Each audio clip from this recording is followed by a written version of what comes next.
Hello class 12. Welcome back once again in our online classes. बेटा अभी last class में हम लोगों ने स्टार्ट किया था सिलेबस क्लास 12 का, जो कि वो हमारा पहला लेक्चर था। इसके पहले लेक्चर में हम लोगों ने किया था इंट्रोडक्शन ऑफ चैप्टर नंबर 1। बेटा ये हमारा सेकंड वीडियो है, सेकंड लेक्चर है, जिसमें हम लोग आज आगे की बात करने वाले हैं after the introduction of chapter number 1 and after the introduction of charge we are going to study more about the charges। तो बेटा हम लोग क्लास को स्टार्ट करते हैं, एक बार क्विक रिवीजन करते हैं कि लास्ट क्लास में हम लोगों ने क्या पढ़ा था। बेटा लास्ट क्लास जो कि पहली क्लास थी हमारी, उसमें हम लोगों ने स्टार्ट किया था from the basic concept of the chapter and that topic was electric charge. बेटा हम लोगों ने इलेक्ट्रिक चार्ज के बारे में इसकी पहली क्लास में पढ़ा था। And what was the charge? The movement of electron, we can say the gaining or loosening of electron। एक इलेक्ट्रॉन जब बाहर निकल रहा था या एक इलेक्ट्रॉन जब अंदर आ रहा था किसी कंडक्टिंग मटेरियल में, तो वहां पे वो कंडक्टिंग मटेरियल चार्ज हो जा रहा था। सो हमने वहां पे पढ़ा कि we have two types of a charge, the first one is the positive and the second one is the negative. उसके बाद हम लोगों ने लास्ट क्लास में पढ़ा था about the process of charging. हमारे पास तीन प्रोसेस थे।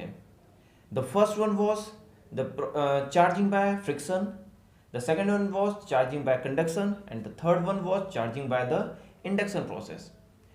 बेटा मैंने वहां पे बताया था कि चार्जिंग बाय इंडक्शन बहुत इंपॉर्टेंट है, हमारे सिलेबस से रिलेट करता है और वो हमें बहुत अच्छे से पढ़ना है। उसको पढ़ने के लिए हमने क्या किया था, we have taken one example there, example of charging the metallic sphere. एक मेटेलिक स्फीयर को हम लोगों ने चार्ज किया था और उस प्रोसेस में हमने क्या किया था, एक ग्लास रॉड लिया। पहले ग्लास रॉड को हमने क्या किया था, वुल या फर से रब किया था। उस ग्लास रॉड को हमने क्या कर लिया था, पॉजिटिवली कर लिया था। Then we have taken that glass rod towards the metallic ball and what we have saw that the ball was get charge without in a contact to each other. बिना किसी कॉन्टेक्ट के हमारे rod का metallic spherical ball के बिना contact में आए हुए वो एक चार्ज हो गया था। Then what we have done, we have grounded the thing. It was something like this. हमने एक बॉल लिया, बॉल को मेटालिक स्फीयर के, ये मेटालिक स्फेरिकल बॉल है, इसके पास हम ये लेकर गए रॉड को, that was the positively charge rod. And what we have saw that the whole system was divided into two parts. The one side of the ball was positively charged and another side of the ball was negatively charged। Ball का जो एक side है वो positively charge हो गया था और ball का जो दूसरा साइड है वो निगेटिवली चार्ज हो गया था। Then what we have done, we have grounded that ball and we have saw that the whole negative charge was transferred to the ground। जैसे हमने इसको ग्राउंड किया था, हमने देखा था whole charge was transferred to the ground and we have removed this ground afterward and we have saw, इसको भी हमने रिमूव कर दिया और हमने देखा कि the whole system was positively charge. ये पूरा सिस्टम हमारा क्या हो गया था, पॉजिटिवली चार्ज हो गया था। That was the process of charging with the help of induction, with the method of induction we can say. ये हमने लास्ट क्लास में पढ़ा था। उसी सीरियल को आगे बढ़ाते हुए we are going to study the next topic today and in the next topic we will study here in the class the property of charges। we have a three properties, additive nature, conserved nature, quantized nature। तीनों nature के बारे में आज हम पढ़ेंगे। उसके बाद हम क्या पढ़ेंगे, the most important thing that is the Coulomb's law। बहुत इंपॉर्टेंट है बेटा, इस पे न्यूमेरिकल्स भी आता है, इस पे थ्योरेटिकल भी आता है, डेरिवेशनल क्वेश्चन भी आता है। अगर हम बोर्ड के कॉन्सेप्ट, बोर्ड के पॉइंट ऑफ व्यू से देखें तो that is the very important part of the chapter and this is the Coulomb's law. फिर हम उस कूलम्स लॉ के वेक्टर फॉर्म को पढ़ेंगे कि vector form of the Coulomb's law क्या है। फिर हम पढ़ेंगे what will be the force applied between the multiple charges. तो स्टार्ट करते हैं क्लास को आगे देखते हैं कि क्या क्या टॉपिक आज हम पढ़ने वाले हैं। But the very important thing, एक क्वेश्चन मैंने दिया था आप लोगों को होमवर्क में, दैट वाज द एग्जाम्पल। पहले उसको हम डिस्कस करेंगे क्योंकि कुछ बच्चों को उसमें कंफ्यूजन है, उसको डिस्कस करेंगे फिर आगे बढ़ेंगे। The example was there, this is the example of NCERT.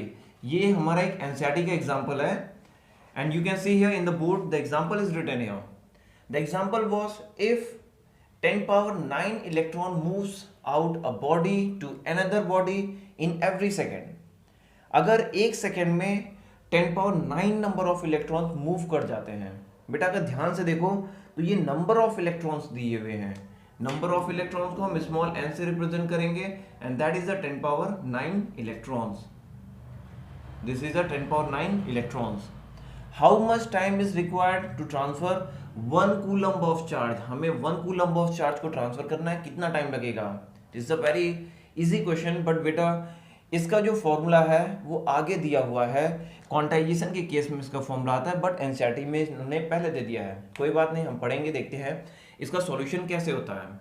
If we read once again the conceptual part of the question, then it is given here if 10 power 9 electrons moves out of a body into another body in every second. इसका मतलब क्या है कि एक second में कितने number of electron transfer होते हैं एक बॉडी से सेकंड बॉडी में? That is the 10 power 9 electron. तो पहले निकालेंगे कि एक सेकंड में टोटल कितना चार्ज ट्रांसफर हुआ. जाहिर सी बात है, एक इलेक्ट्रॉन ट्रांसफर हुआ तो कुछ ना कुछ चार्ज ट्रांसफर हुआ, दूसरा इलेक्ट्रॉन ट्रांसफर हुआ तो कुछ ना कुछ चार्ज हुआ. तो देखेंगे how much electron is transferred, sorry how much charge is transferred in 1 second. तो लिखेंगे total charge transferred in 1 second. How much charge will be transferred here? The value of charge Q is equal to N into E. N is the number of electron and E is the charge of electron. Put the value, we will get N is here 10 power 9 into charge of electron will be there 1.6 into 10 power minus 19 coulomb. This is the value of charge.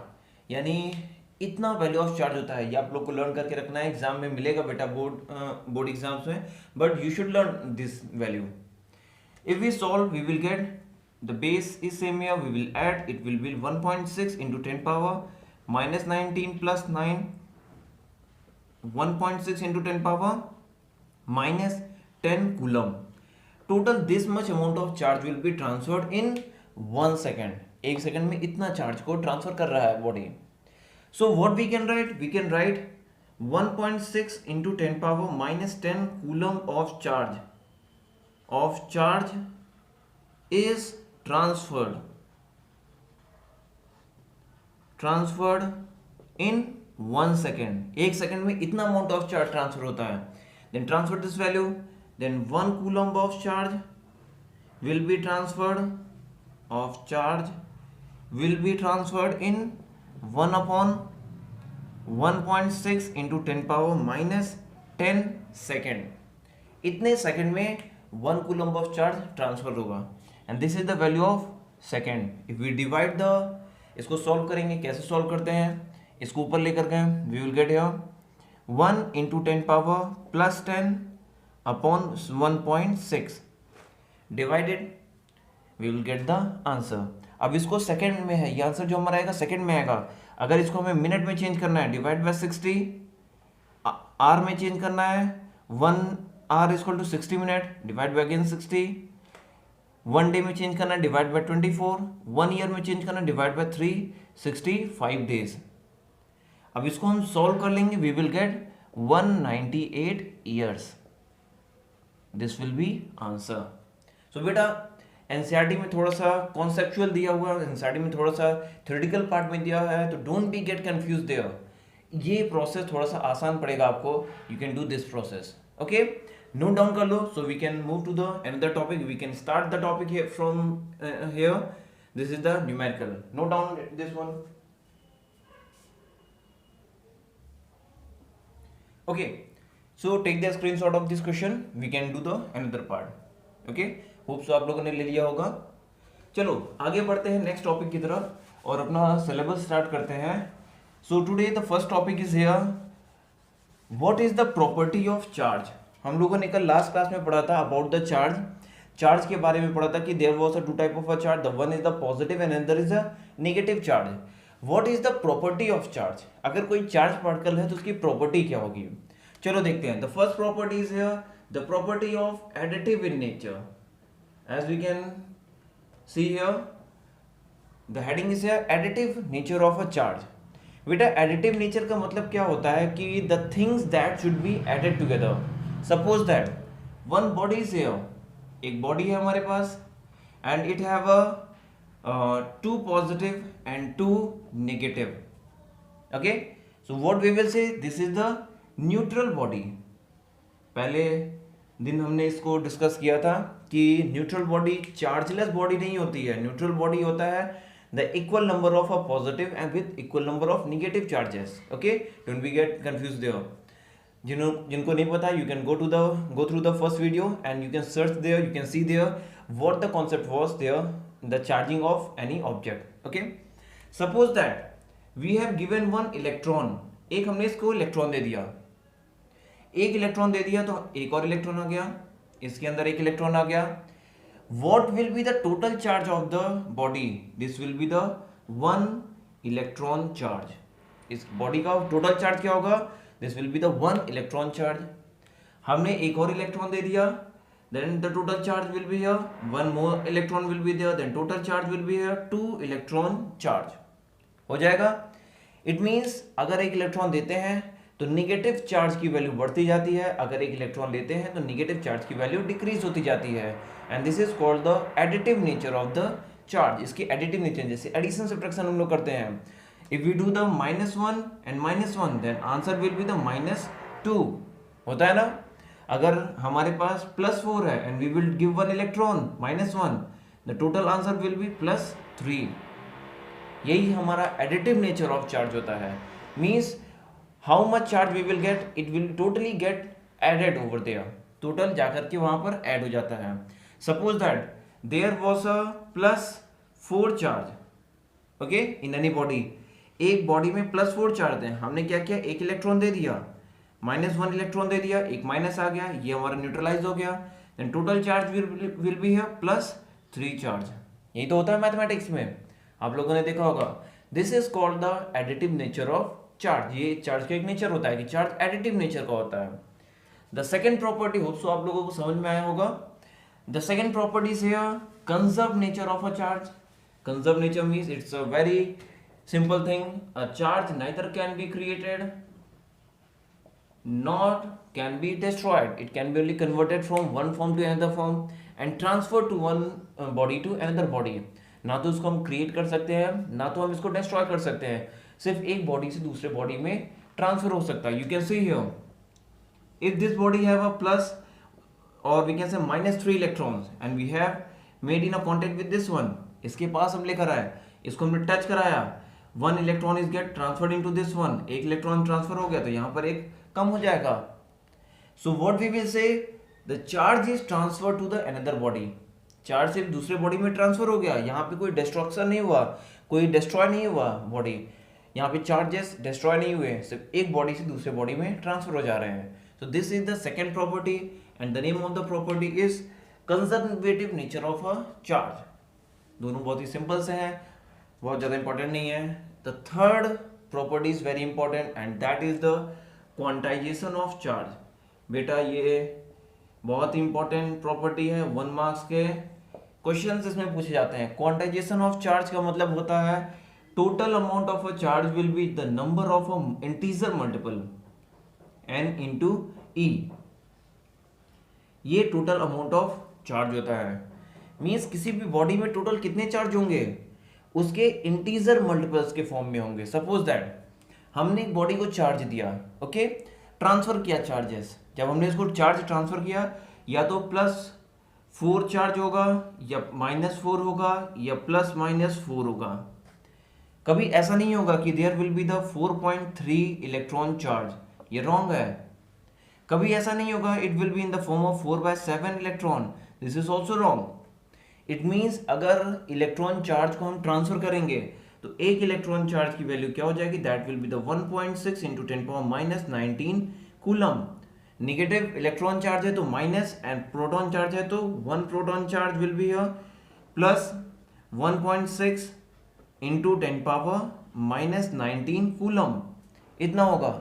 अगर दूसरा electron हमें दिया तो what we will get here, अगर दूसरा electron दिया तो यहाँ पे क्या हो जाएगा 3.2 into 10 power minus 19 coulomb minus का हमारा 3.2 ही होगा नेक्स्ट वैल्यू, 3.0 2.9 नहीं होगा। तो बेटा ध्यान रखना क्वांटाइजेशन ऑफ चार्ज हमें क्या बताता है कि if we will charge any object, किसी भी ऑब्जेक्ट को हम चार्ज करते हैं या चार्ज देते हैं तो it will be always in a integer multiples, हरदम वो एक इंटीजर मल्टीपल्स के फॉर्म में होता है। ठीक है, that was the third property of charge and it was said as a quantization of charge. It is a very important property बेटा, ध्यान रखना बहुत इंपॉर्टेंट प्रॉपर्टी है क्वांटाइजेशन ऑफ चार्ज। नाउ तो ये तीन प्रॉपर्टीज हमें पढ़नी थी, that was in our syllabus.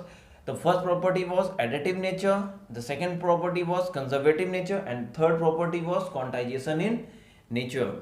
Okay, सो बेटा अभी तक हम लोगों ने क्या पढ़ा, एक बार मैं फिर से रिमाइंड करा देता हूँ। Charge and it's type, process of charging and properties of charge, charge की प्रॉपर्टीज के बारे में पढ़ा। अब हम लोग क्या पढ़ने वाले हैं, सपोज दैट एक पॉजिटिव चार्ज हमने यहां पे रख दिया तो इस पर कोई भी फोर्स अप्लाई नहीं होगा। अगर एक अकेला सिंगल चार्ज है तो इस पर कोई भी, हम सपोज कर लेते हैं पॉजिटिव ना सपोज करके, हम कोई भी एक चार्ज सपोज कर ले रहे हैं and that is the Q1। एक हमने चार्ज सपोज कर लिया, that charge is a Q1। तो अकेला जब एक चार्ज रखा रहेगा तो उस पर कोई भी फोर्स अप्लाई नहीं होगा, लेकिन इस पर एक फोर्स अप्लाई होता है when we bring the another charge Q2। अगर एक हम दूसरा चार्ज लेकर के आ जाते हैं तो इस पर एक फोर्स अप्लाई होगा, और यही फोर्स फाइंड किया था कूलम्स ने फाइंड किया था, और उन्होंने बताया था कि if we bring the two charges near to each other, अगर हम दो चार्जेस को एक दूसरे के पास ले आते हैं then it will apply some force there. अब वो कोई भी फोर्स हो सकता है, पॉजिटिव अट्रैक्टिव भी हो सकता है, रिपल्सिव भी हो सकता है। अगर सिमिलर चार्ज है तो रिपल्सिव फोर्स होगा, अगर डिफरेंट चार्ज है तो अट्रैक्टिव फोर्स होगा। तो उसने क्या बताया था कि if we bring the two charges near to the each other, अगर दो चार्जेस को आसपास लाते हैं then there will be some force of attraction और अ फोर्स ऑफ रिपल्सन, या तो फोर्स ऑफ अट्रैक्शन होगा या तो फोर्स ऑफ रिपल्सन होगा। And this was defined by the coulomb. Suppose that we have a two charges plus Q1 and plus Q2 and the distance between the charges is small r। तो coulomb's ने हमें ये बताया था, the topic is here coulomb's law, we are studying here the topic is here Coulomb's law। Coulomb's ने हमें क्या बताया था कि the force applied between the charges is directly proportional to the product of their charges। पहला reason दिया था, relation दिया था कि दो चार्ज के प्रोडक्ट के डायरेक्टली प्रोपोर्शनल होता है जो भी फोर्स अप्लाई होगा। यानी अगर ज़्यादा बड़ा चार्ज है, ज़्यादा अमाउंट में चार्जेस है तो फोर्स ज़्यादा अमाउंट में क्रिएट होगा, अगर स्मॉल अमाउंट में चार्ज है तो फोर्स स्मॉल अमाउंट में क्रिएट होगा।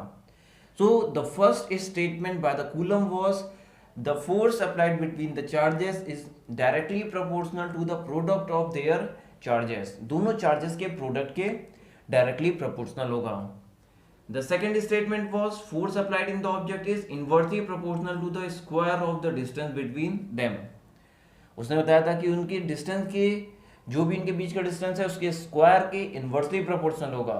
And that was the statement of a coulomb's second statement. If we will combine both statement we will get here F is proportional to Q1 Q2 upon R square.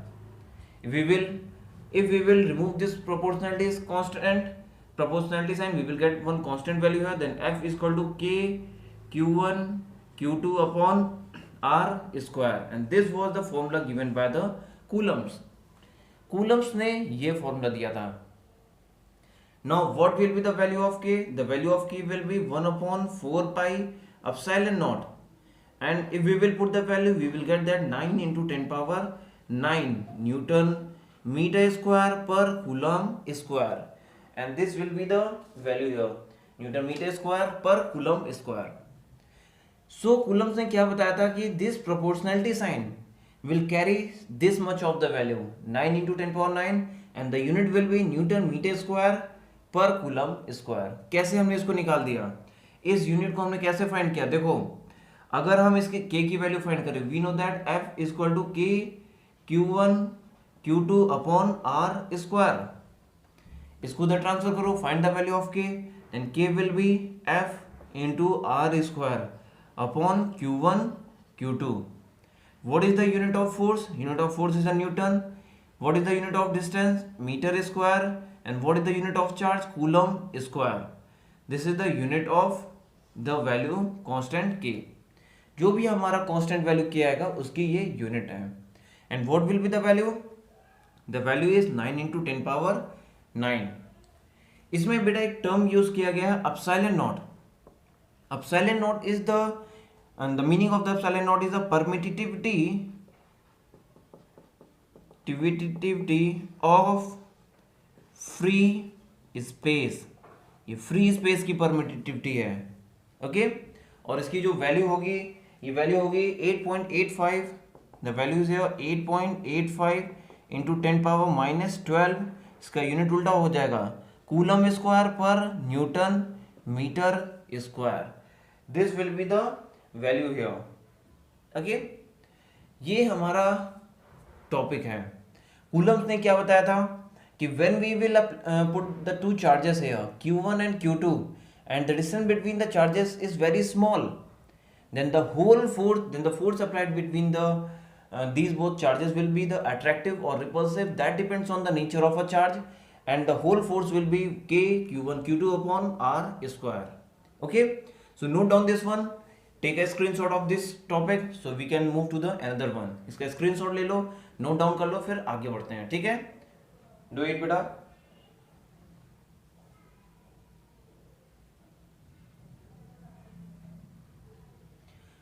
Okay hope so आप लोगों ने इसका screenshot ले लिया होगा note करने के लिए. आगे मैं बढ़ता हूँ बेटा. We was talking about here the value of epsilon not.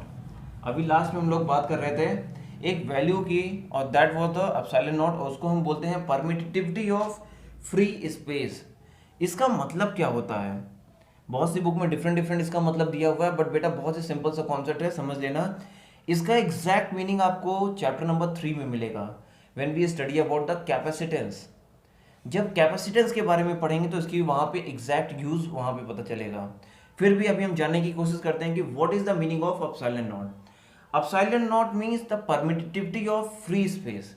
ये एक फिजिकल क्वांटिटी है. और physical quantity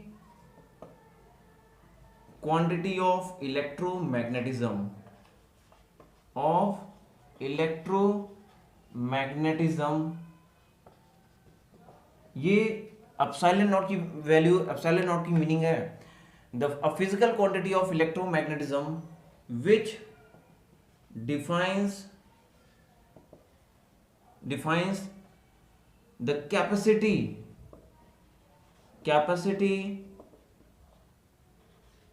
to store the charge in capacitor. अब बात आती है कि यहां से कैपेसिटर कहां से आ गया. एक सिंपल सा कॉन्सेप्ट है बेटा. एप्सिलॉन नॉट हमें क्या दिखाता है कि what primitive means a permission in a free space. Free space में कितना इलेक्ट्रिक फील्ड ट्रेवल कर सकता है उसका परमिशन है ये. मीन्स ये हमें डिफाइन करता है कि कितनी इलेक्ट्रिक फील्ड लाइंस हमारे फ्री स्पेस में मूव कर सकती हैं and that is called the permittivity of free space. और जितनी ज़्यादा से ज़्यादा इलेक्ट्रिक फील्ड लाइंस हमारे फ्री स्पेस में मूव कर जाएंगी उतना ही ज़्यादा ये चार्ज को स्टोर करने की कैपेसिटी अपने अंदर रखता है. सो इसका हम डिस्कशन एक बार फिर से कैपेसिटर के केस में करेंगे, उधर हम एक बार और क्लियर करेंगे. सो इतना भी समझ लो कि that is the physical quantity of electromagnetism. Electromagnetism means the concept of electricity to create the magnetic field और the concept of magnet to create the electric field. एक ऐसा कॉन्सेप्ट जहाँ पे इलेक्ट्रिक और मैग्नेटिक फील्ड को आपस में relate कराते हैं. which define the capacity to store the charge in a capacitor, or which define the capacity, the how much amount of the electric field line will travel in the vacuum space या free space में कितना field lines हमारी travel कर जाएंगी. That defined the epsilon not. और जितना ज़्यादा electric field line transfer होंगे उतना ही हमारा क्या होगा, फोर्स डिफाइंड होगा. सो ये हमारा परमिटिविटी ऑफ फ्री स्पेस है. ठीक है, तो एक बार इसको ध्यान देना कि ये चीज़ भी हमारे कंटेंट में दिया जाता है. Okay, now come to the another topic. हमने क्या पढ़ा आज? प्रॉपर्टी ऑफ चार्ज, 3 प्रॉपर्टी के बारे में पढ़ा, additive nature, conservative nature and quantization nature. Then we have studied about the Coulomb's law. अब हम पढ़ेंगे about the vector form of the Coulomb's law. Coulomb's law का वेक्टर फॉर्म क्या है? बेटा अभी हम लोगों ने पढ़ा कि if 2 charges are present there, अगर 2 चार्जेस हैं, plus Q1 another charge is here plus Q2 and this is situated at a small distance r, then there will be some force. अब देखो वेक्टर फॉर्म में represent करने के लिए हमें इसका कुछ ना कुछ पोजीशन डिफाइन करना पड़ेगा, क्योंकि बेटा वेक्टर फॉर्म क्या होता है? Which use to represent the magnitude as well as the position of any vector form, any vector जो मैग्नीट्यूड और पोजीशन डिफाइन करता है, किसी भी क्वांटिटी के मैग्नीट्यूड और पोजीशन को डिफाइन करता है, that is called the vector form. Suppose that हमने ये सपोज किया कि ये पॉइंट है जहां पर हमारा चार्ज प्लस Q1 सिचुएटेड है। अब कोई भी चार्ज को हमें उसकी पोजीशन डिफाइन करना है तो हमें बाहर एक पॉइंट लेना पड़ेगा जहां से हम इसकी पोजीशन को डिफाइन करेंगे। Suppose that this is the point O and this charge is situated at a distance small r from the point O. Point O से small r distance पे situated है।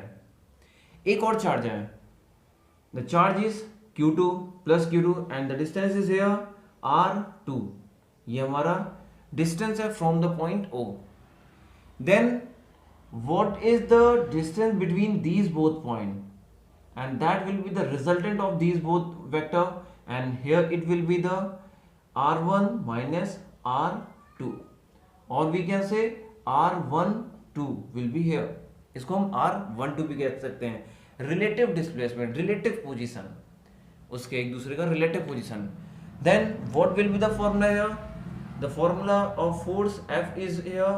Force is a vector quantity. We will have here 1/4 pi epsilon naught into Q1 Q2 upon R12 and square will be here R12 square। ये हमारा vector form होगा। अब इसके direction को represent करने के लिए हम यहाँ पे क्या लगाएंगे? R12 cap. ये यूनिट वेक्टर है और इसकी ये डायरेक्शन को रिप्रेजेंट करता है। तो बेटा ध्यान रखना कि this is the vector form of the charges, 2 charges placed in any system. हमारा वेक्टर फॉर्म रिप्रेजेंट करने का ये तरीका है। तो वेक्टर फॉर्म में हमें लिखना है तो it will be the 1/4 pi epsilon naught Q1 Q2 upon R12। 12 is the position vector, R12 is a position vector, this is called as position vector, and R12 cap is the unit vector, and this is used to represent the direction of any vector। ये हमारा direction को represent करता है। Okay, class 11th में ये सारी चीजें हम लोग पढ़ चुके हैं। तो this is the vector form of the force applied by the Coulomb's law. Coulomb's law में जो भी फोर्स अप्लाई हमने पढ़ा था उसका ये वेक्टर फॉर्म है।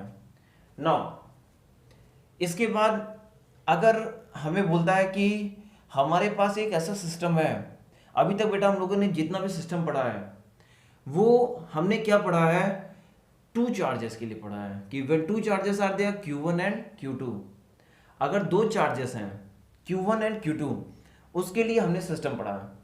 अगर मोर देन 1 चार्जेस हो जाए, मोर देन 2 चार्जेस हो जाए, then what will be the final force? चलो देखते हैं कि अगर मोर देन 2 चार्जेस हो जाते हैं तो फोर्स की वैल्यू क्या हो जाती है। Let we see once again.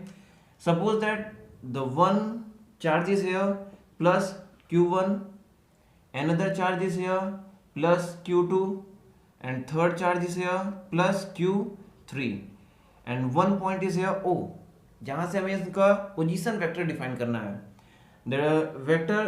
the position vector of Q1 is here R1, the position vector of Q2 is here R2, इसका यूनिट वेक्टर ले लें। the position vector of Q3 is R3। अब relative position vector क्या होगा? The relative position vector, अब देखो, अब suppose that there will be some force applied by the Q1 on Q2। Q1 की वजह से Q2 पर कुछ ना कुछ फोर्स अप्लाई होगा। कूलम्स ने ये हमें बताया था। तो ये फोर्स इस पे अप्लाई होगा and the direction of force will be like this F1 2। This will be the direction of force. And the position vector is here r12, ये हो जाएगा. Now some force will also be applied by the Q3 on Q1. Q3 की वजह से Q1 पर कुछ ना कुछ फोर्स अप्लाई होगा. It will be something like this and the direction is here like this. इनका पोजीशन वेक्टर फाइंड कर it will be R1 R23, ये R23 से रिप्रेजेंट होगा. Then what will be the result, इसको हम represent करेंगे F23 vector. Then what will be the resultant of these two forces, this force will be like this F, final force will be here F. Then what will be the value of force F12? F12 will be here 1 upon 4 pi epsilon naught into Q1 Q2 upon R12 square into R12 cap. F23 will be here 1 upon 4 pi epsilon naught into Q2 Q3 upon R23 will be a square into R23 cap. Then what will be the total force? Total force will be a F, will be a F12 plus F23. This is the final total force. यानी जितने भी system of charges हैं सबके बीच में हम force निकालते जाएंगे, add करते जाएंगे, we will finally get the answer. Okay, ये हमारा सिस्टम ऑफ चार्ज है. व्हेन, ये हमारा कॉन्सेप्ट है when more than 2 charges are present in any system. अगर एक सिस्टम में 2 से ज़्यादा चार्जेस होते हैं तो क्या फोर्स होगा, इनके बीच में कितना फोर्स अप्लाई होगा. And that was the discussed by the Coulomb's law on the basic concept of the Coulomb's law. बेटा एक चीज़ ध्यान रखना बहुत ही इंपॉर्टेंट है, अक्सर पूछा जाता है कि Coulomb's law inverse square law को फॉलो करता है. ये चीज़ ध्यान रखना है, this is called the inverse square law. तो एक ये कभी कभी कॉन्सेप्ट आता है कि which law follows the inverse square law concept, then that Coulomb's law is here. ये इनवर्स स्क्वायर लॉ का कॉन्सेप्ट है. ठीक है, तो इसको एक बार आप नोट डाउन कर लो, फिर आगे बढ़ते हैं नेक्स्ट टॉपिक के लिए, देखते हैं आगे क्या है. ठीक है, do it, take the screenshot of this one. Okay बेटा, सो आज की क्लास में बस इतना ही रखते हैं. नेक्स्ट क्लास में हम इस पे बेस्ड न्यूमेरिकल करेंगे जो बहुत ही इंपॉर्टेंट है आपके बोर्ड एग्जामिनेशन के लिए. ओके, सो आज की क्लास में थ्योरेटिकल पोर्शन सारे कंप्लीट हो गए. पहले हमने क्या पढ़ा, प्रॉपर्टीज ऑफ चार्ज पढ़ा. उसमें 3 प्रॉपर्टीज के बारे में पढ़ा. The first one was the additive nature, conservative nature, quantization nature. Then we have discuss about the Coulomb's law, vector form of Coulomb's law and multiple charges, the force applied by the multiple charges in with the concept of Coulomb's law. Okay, so आज की class में इतना ही. एक बार next class में फिर से मिलेंगे, तब तक के लिए good bye, take care. Okay, bye bye. बेटा नेक्स्ट क्लास बहुत ही इंपॉर्टेंट होने वाली है, नेक्स्ट क्लास में जरूर आप लोग रहिएगा, बिकॉज ऑफ नेक्स्ट क्लास में हम पढ़ेंगे numerical based on these concept and that is the very important part of your syllabus. Board exam से बहुत न्यूमेरिकल पूछते हैं. ओके, तब तक के लिए good bye, take care, bye bye.